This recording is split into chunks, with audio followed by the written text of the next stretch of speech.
23절입니다. 사두개인이 나오죠. 바리새인들의 완벽한 패배가 있고 난 후 이번에는 서기관들이나 바리새인들과 치열하게 논쟁을 벌였을 것으로 추측되는 부활과 연관되는 한 주제를 가지고 예수님을 찾아왔습니다. 사두개인들은 모세 오경만 인정하였고 부활이나 사후세계를 부인하였습니다. 24절에 보면 그 동생이 그 형수와 결혼해서 라고 나오는데, 그들이 가져온 질문은 신명기 25장 5절에서 10절에 있는 제도에 근거하여 현실적으로도 도저히 불가능한 지나치게 가설적인 경우였습니다. 이 제도에 따르면 죽은 남편의 형제를 자녀가 없을 때 이방인과 결혼해야만 했는데, 이렇게 해서 낳은 첫 아이는 첫 남편의 자녀가 되었고 7 형제가 자녀가 없이 형수와 결혼했는데 다 죽으면 부활 때 그 여자는 누구의 아내가 될 것인가 하였습니다. 들에 보면 잘못 생각하고 있다가 나옵니다. 미혹하다, 방하게 하다, 탈선하다의 뜻인데, 그들은 두 가지 사실에 대해서 잘못 생각하였습니다. 첫째로는 성경을 알지 못하였습니다. 사두개인은 바리새인들과 달리 모세 오경만을 인정하였는데, 모세 오경에는 부활에 관한 언급이 없다고 주장합니다. 그들이 메시아를 합법적으로 따지고 현실에 맞춰 생각하기 때문에 성경의 근본적 진리에 대해 전혀 깨닫지 못하고 오해를 하였습니다. 예수님은 출애굽기 3장 6절에 나는 아브라함의 하나님이요 이삭의 하나님이요 야곱의 하나님이요로 인용하면서 하나님은 죽은 사람들의 하나님이 아니라 살아있는 사람들의 하나님이시다라고 말씀하셨습니다. 모세가 세 족장에 대해 들었을 때 그들은 오래전에 이미 죽었지만 살아있는 것으로 간주되었던 것입니다.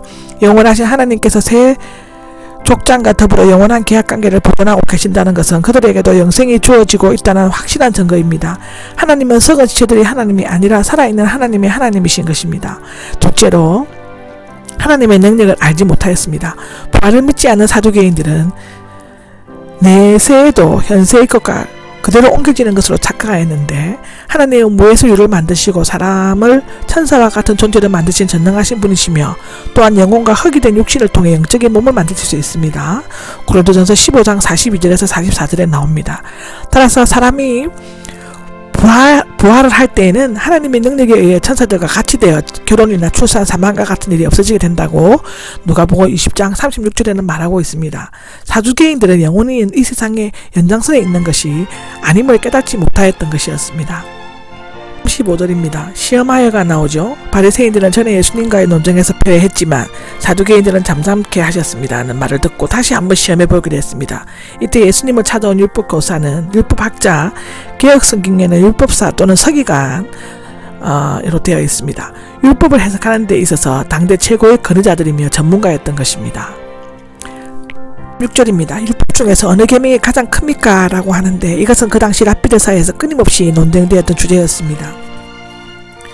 랍비들은 모세 율법을 세분화하여 부정적 금지 율법 365개, 1년의 날수에 따라 긍정적 공개 율법 248개, 사람의 몸의 지체수 모두 합하여 613개를 10계명의 글자 수대로 나누었습니다. 참 복잡하게 살았네요. 또 바리새인들은 장로들의 전통, 즉 유전을 중요시했지만 사두개인들의 율법서에 명백하게 기록되어 있지 않은 것을 전혀 인정하지 않았습니다. 따라서 계명들 중 어느 것이 크고 중요하며 우선시되어야 하는가는 매우 중요한 질문이 아닐 수가 없었는데, 큽니까는 비교급이지만 정조나 계급에 사용될 때는 세상급의 뜻을 나타내어 제일 중요한의 뜻이 된다고 마태복음 5장 19절, 베드로후서 1장 4절에는 기록되어져 있습니다. 7절입니다. 내 온과 마음을 다하고 주 너의 하나님을 사랑하라. 아멘. 신명기 6장 5절의 인용입니다. 유대인들은 이 구절을 세마들로 시작해서 신명기 6장 4절에 나옵니다. 유대교 회당이나 가정에서 예배를 드릴 때 하루 2번씩 큰 소리로 세마를 고백하였으며, 유대인 아이들은 이 구절을 최초로 암송시켰습니다.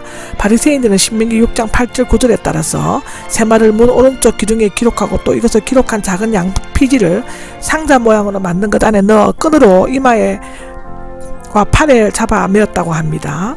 세마는 유일신 하나님에 대한 전면적 전인격적 사랑을 가르치고 있는데, 히브리어 구약 성경에는 마음, 영혼, 힘, 70인역에는 마음, 뜻, 능력, 어떤 사본에는 뜻으로 정신으로 되어 있습니다. 마음은 감정과 목적 외식이 아닌 참된 정서와 의지, 목숨은 세상적인 생명이나 생명의 원리, 영적 능력, 세상적인 것을 초월한 생명의 중심이 되는 영혼을 말하고요. 정신은 마음이나 생각, 맹목적인 아닌 명백한 지적 능력과 사고력으로 마가와 누가의 힘이 더 첨가되어 있었습니다. 이것은 자신의 전 인격과 모든 것을 다해 하나님을 사랑하는 것이었습니다. 38절입니다. 가장 크고 첫째 되는 계명이다. 큽니까? 하고 질문하는데 첫째 되는 것을 덧붙였습니다. 마가는 이보다 더 큰 계명이 가장 크므로 첫째라는 뜻입니다. 하나님을 사랑하는 것은 율법을 간통하고 요약하는 계명이었습니다. 39절입니다. 내 이웃을 내 자신처럼 사랑하라는 레위기 19장 18절을 인용하는데 사랑하라는 자신의 사랑을 보여주거나 입증한다는 뜻이고 원하다, 자신의 예정에서 처음에 두다를 의미한다고 하는데 자연적이고 충동적이며 적극적인 것이 아니라 의식적이고 사려 깊은 의지로 나타나는 도덕적인 사랑입니다. 예수님은 바리새인들과 달리 하나님과 사람에게 대한 의미를 동일한 연장선에서 둘 다 똑같이 중요한 것으로 규정하였습니다. 이웃사랑은 눈에 보이지 않는 하나님께 대한 사랑의 구체적인 표현이자 징표인데 이웃사랑은 하나님 사랑에서 쫓아내야 하며 또한 하나님 사랑은 이웃사랑으로 결실이 되어야 한다고 합니다. 하나님이 우리를 그리스도 안에서 귀한 존재로 사랑하신 것처럼 우리도 이웃을 내 자신을 사랑하듯이 사랑해야만 한다고 합니다. 예수님은 이것을 그의 생활 가운데서도 친히 보여주셨습니다. 마태복음 9장의 36절에 나옵니다. 그 최고 극치의 현장은 십자가였습니다. 모든 율법과 예언서들인데 곧 성경 전체입니다. 성경을 요약하면 율법이요, 율법을 요약하면 십계명인데 첫째 계명은 제1계명에서 제4계명까지, 둘째 계명은 제5계명에서 10계명까지 요약입니다. 이 두 계명은 하나님이며 인간 관계의 기본입니다. 두 계명을 요약하면 사랑이라고 합니다. 42절에 나와 있습니다. 그리스도에 대해 어떻게 생각하느냐라고 질문하는데 이에 예수님께서는 자신을 거절하고 있는 그들의 그릇된 메시아관을 올바르게 잡아주려고 하셨습니다. 그는 자신에 대해서가 아니라 그리스도에 대해 어떻게 생각하느냐고 물으셨습니다. 이것은 그때나 지금이나 똑같이 중요한 질문인데 다윗의 자손입니다. 입니다. 이것은 당시의 메시아관으로서 이스라엘의 왕국 재건을 위해 왕권을 가지고 로마의 권세를 물리쳐 주실 다윗보다 훨씬 더 위대한 왕이신 메시아를 기대하셨습니다. 그 때문에 그들은 바로 눈앞에서 계신 메시아를 발견하지 못했습니다. 43절에 보면 다윗이 성령으로가 나와 있습니다. 이로써 시편 110편의 기자가 다윗이라는 것과 성령의 영감을 받아 쓴 것임을 확실히 입증되었습니다. 이것은 단지 맹목적으로 메시아를 다윗의 자손으로 가르치는 자들에 대한 우회적인 공격이라고 볼 수 있습니다. 마지막으로 44절에 보면 주님께서 내 주님께 말씀하셨다라고 나옵니다. 히브리어 성경에는 여호와 또는 야훼, 나의 아도나이에게 말씀하시되로 되어 있습니다.